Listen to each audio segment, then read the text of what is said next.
Micci.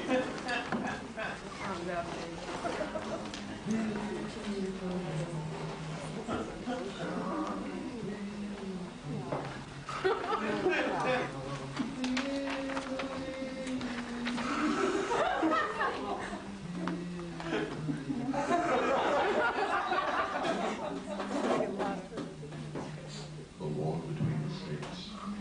The war for Southern independence. The bloodiest war in American history. Today, brother against brother, father against son, flea against Grant, and bird before swine. And yet, this is the story of a fiery belle of the Old South. A woman so beautiful she left a trail of broken hearts as long as the mighty Mississippi. So enthralling that many a man lay down his life so that he might catch her eye, if only for a fleeting moment. Love so rare. This is the story of Lady Gentian Violet.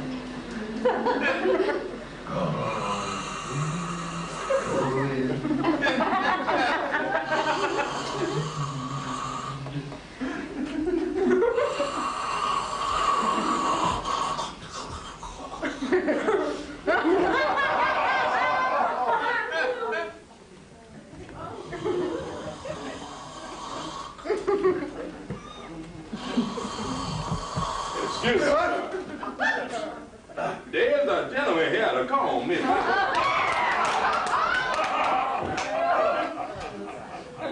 Well, she's hardly back from Memphis a single day, and already the suitors are lining up to catch a glimpse of her. What am I to do with this radiantly beautiful daughter of mine? Is she up and about yet? I believe he is, sir. Gentian Violet. Gentian Violet. God's most precious crescent. Most ravishing beauty in all this out.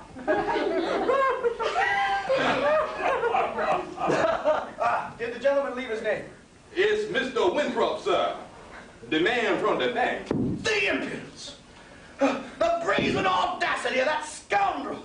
Showing his face again in this house. I thought I had gotten the message through to him quite clearly the last time that he was not welcome here. Well, should I send him away? That won't be necessary. How dare you barge in on me like this? I demand you announce yourself, sir. Quickly, and state your purpose and be on your way. Yeah, it's quite an amusing plantation, Daddy. My name is Hans Winthrop. I'm with the Plantation Tea and Trust Company.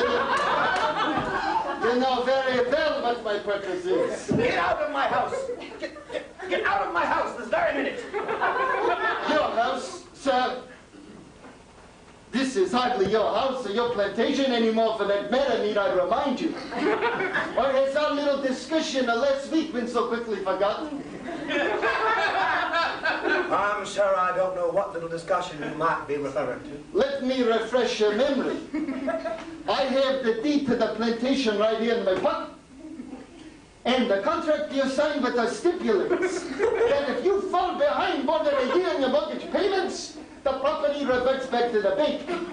In short, sir, I can butcher off your property this very minute. Of course, there is another solution to this problem. You could offer the hand of your daughter, Gentian Violet, in marriage. It's out of the question. If you could get me on your snobbish ass, sir, you might bring yourself to realize I come from a very fine family in my own right, sir, with fine financial assets.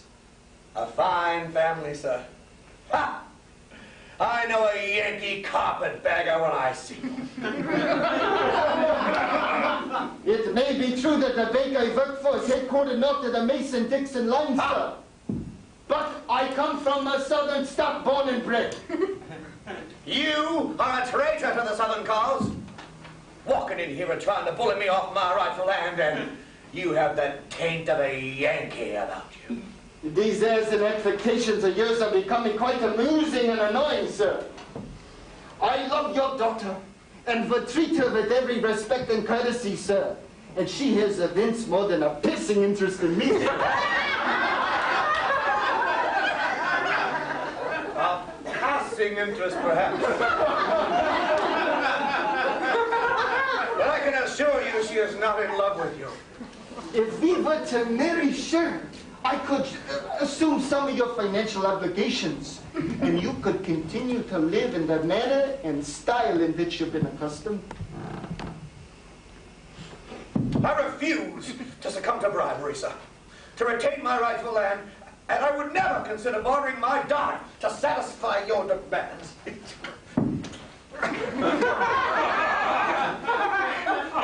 If you think, for instance, that I'd let my Gentian Violet, the fairest and most beautiful creature in all the land, marry a shyster like you, you are very much mistaken. Very well. I think you'll have a change of heart if you study the fine print on these photos. I hope to pay my respects to Gentian Violet.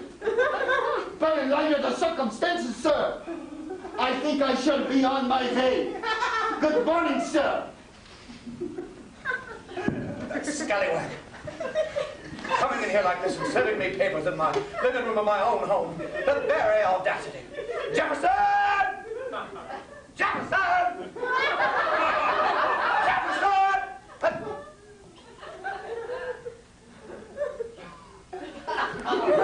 Please find Gentian Violet, please, and bring her here to me. Daddy. Gentian Violet.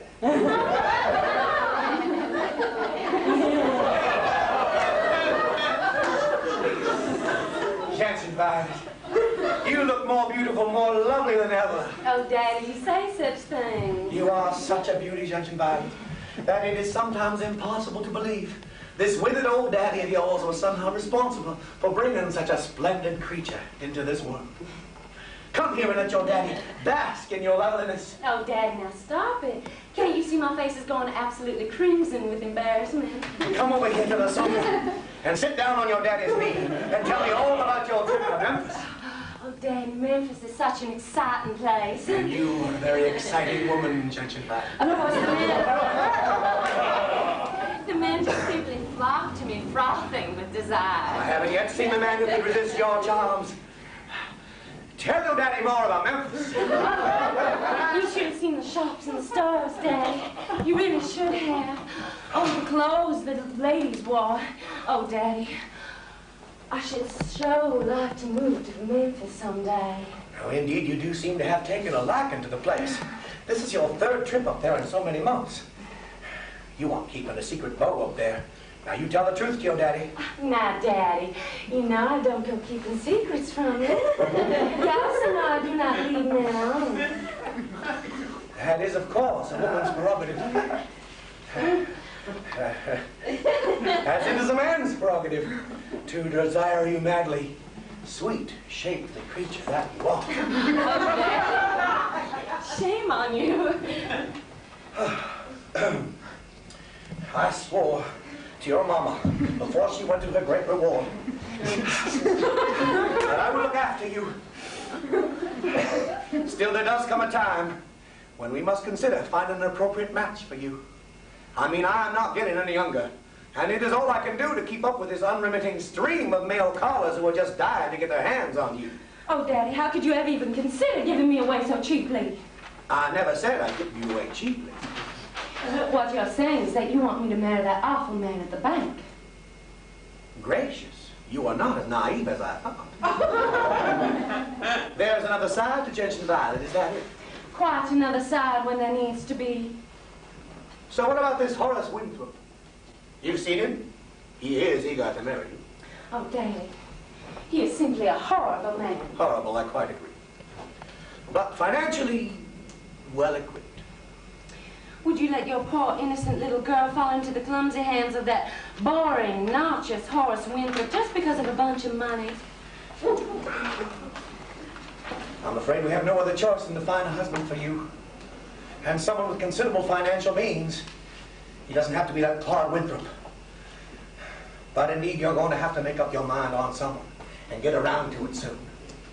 Excuse me, sir. There's another man out at the door to see Miss Violet. Here's your chance.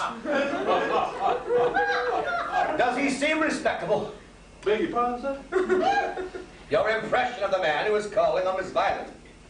What sort of fellow is he?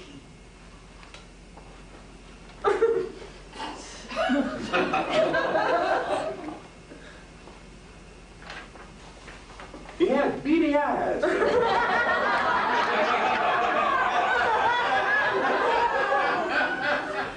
Oh, Daddy, must I endure another visit from one of these smooth-talking, shifty-eyed snakes? I really don't think I'll feel up to this early in the day. Now remember what I just told you about our financial plan. Time is running out. I understand, Daddy, but I don't think you fully appreciate the agony I have endured at the hands of this constant round of suitors. Be courageous, Gentian Violet. Pretty yourself up. Ask him to announce Beaufort Beauregard, sir, of the Beauregards of Baton Rouge, here to pay respects to Miss Gentian Violet.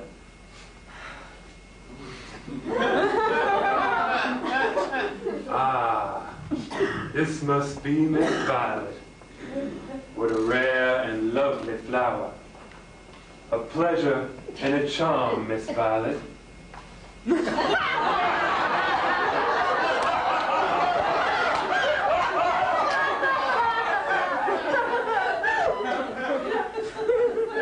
Please forgive my show of shameless temerity, but I was overwhelmed by your beauty. Indeed, sir. May I remind you, sir? Over here. May I remind you, sir, that this is my only child, and that such liberties as you have just taken with her are frowned upon unless expressly invited. I beg your pardon. I hope I wasn't out of line. What is your business, Mr. Beauregard?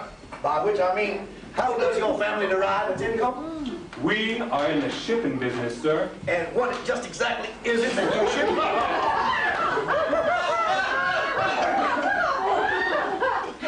Old Kentucky clothing, sir, among other items. And is that business lucrative? Quite lucrative, you can be sure. My.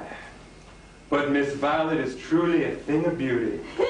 The raves I have heard, effusive though they were, could hardly do justice to so rare and lovely a creature. Sir, I'm sure I'm flattered by your kind With your words. kind permission, I would like to have a moment alone with Miss Violet, and if I am not seeming too presumptuous, and provided, of course, that she finds such an arrangement agreeable.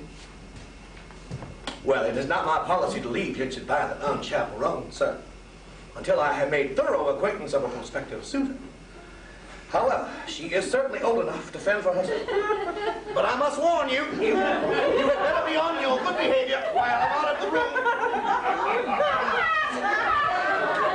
If you take my meaning, sir. Indeed I do. Miss Violet? Yes. I think it will be all right. Well, then.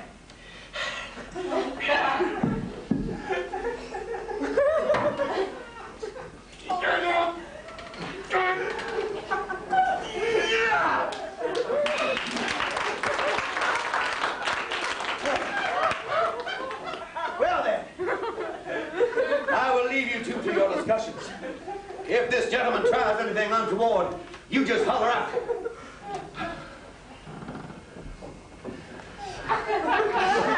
Jefferson! Jefferson! Where is that? Jackson! Jefferson! Fly!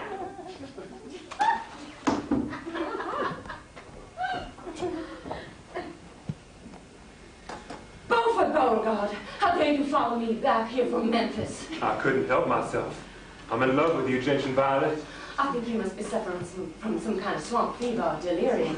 What I am suffering from is an acute case of love eternal. Don't make me suffer any longer. You are bold with your intentions, sir.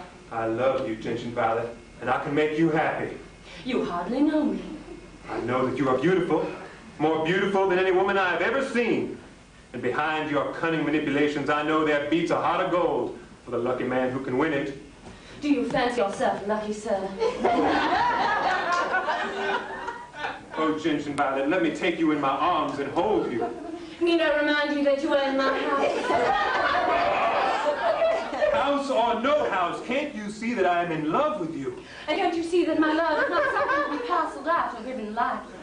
Ever since we danced together at your cousin's, I haven't been able to sleep. I had to see you again. And in order to do so, you decided to stalk me like some sort of common animal. I wasn't stalking you. Were you hiding out last night in the woods underneath my window, keeping a watch on me?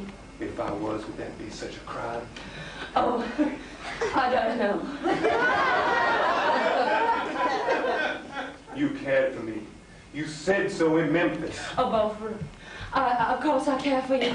I'm just tired of all the games, all the flirtations, all the deceptions. Then let's stop playing them.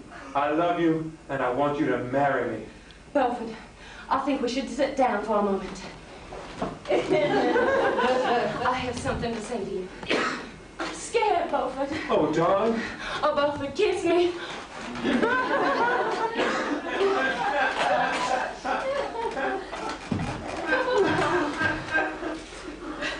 I love you, Gentian Violet. You think you do? Only you don't really know who I am. If I were to marry you, I would be doing so under false pretenses. What do you mean? I'm not really the Gentian Violet you think I am. Who are you then? You better brace yourself. I'm not really the Gentian Violet, the hot little flower of the South, after all. You see, I couldn't possibly be. I don't understand. I couldn't be, because I'm a man. If you're a man, darling, I'm George Washington. I wanted to be a woman. I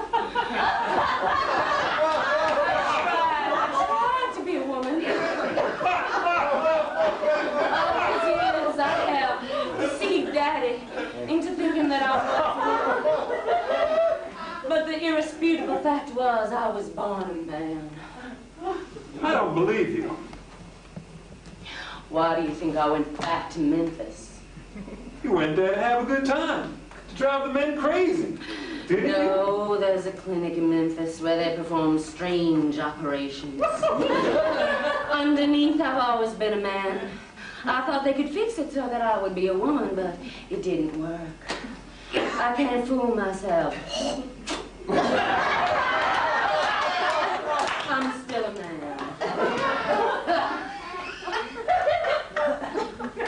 I don't believe you. Shall I flex my muscles for you? You mean a moment ago, when I kissed you, I was really kissing a man? Yes. I'm sorry, Beaufort. If you hate me and feel disgusted and are going to be sick, I don't blame you.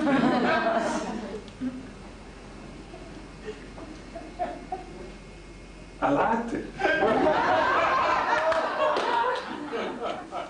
Of course you did. You thought you were kissing a woman. No, I mean, I really liked it. Perhaps you better see a doctor. Whatever you are, man or woman, what difference does it make?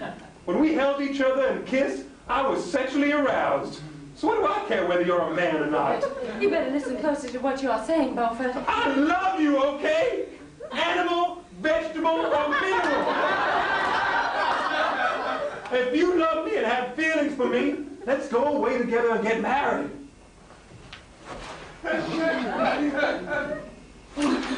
We can never have children. Who cares about children? What am I going to tell Daddy? Tell him you're in love with me and that we're running off to Memphis to be married. I can't just run out on him. He's in trouble. If he doesn't come up with some money, the bank is going to take away the plantation. We can send him the money. My family's got plenty of it. Now come on. Well, I do love you, Beaufort. I honestly do. And I suppose that sooner or later my terrible, terrible secret would have to leak out to Daddy one way or another. Okay. I'll go with you.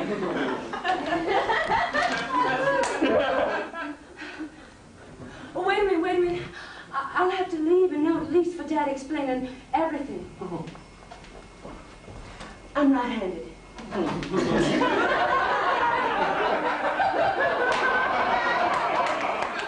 All right.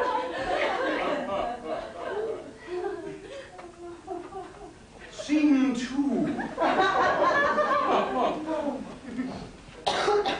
Several weeks have elapsed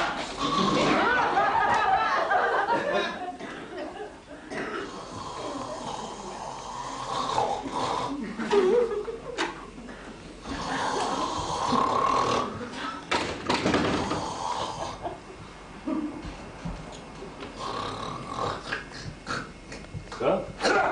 What? Sir. What? Just now, this letter arrived.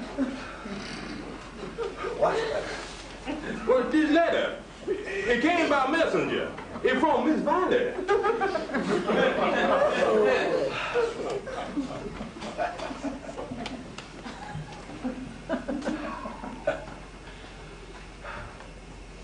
Well, what does it say? I'll read it.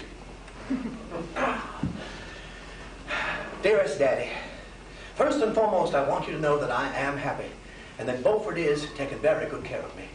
I am still somewhat confused and bewildered about my sexual identity. Wondering how, as a man all of these years, I was able to drive other men crazy with desire. But I suppose in time I shall manage to straighten all of this out. Thanks to the generosity of Beaufort's family, I am able to enclose a bank draft that should more than adequately cover your mortgage obligations and keep that awful Horace Winthrop from annoying you. Whoever it is that I may actually turn out to be, I shall always be your dear and loving Gentian Violet. Ah, what a lovely letter. Oh, I do so miss my Gentian Violet. But perhaps things have worked out for the best after all. You might as well know the whole truth, Jefferson. Sir? All of these years that my own dear Gentian Violet was pulling the wool over my eyes, I was keeping a little secret of my own.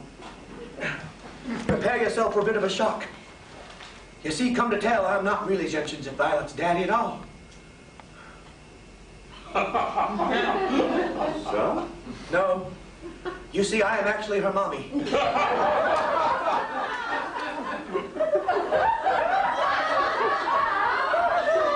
It was her daddy who passed away.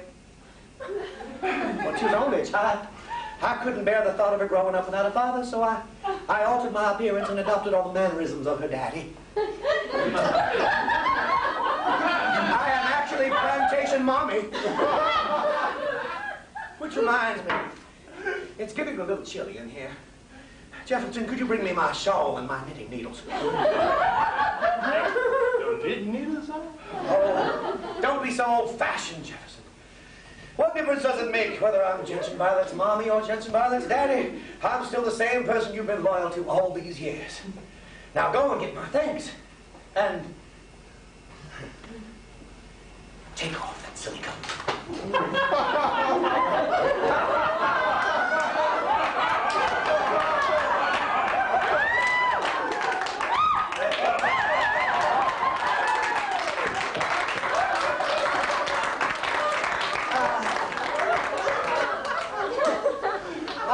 Gentian Violet, still the sweetest and prettiest flower, with the men falling all over you. Her mother will always love her only son. The cry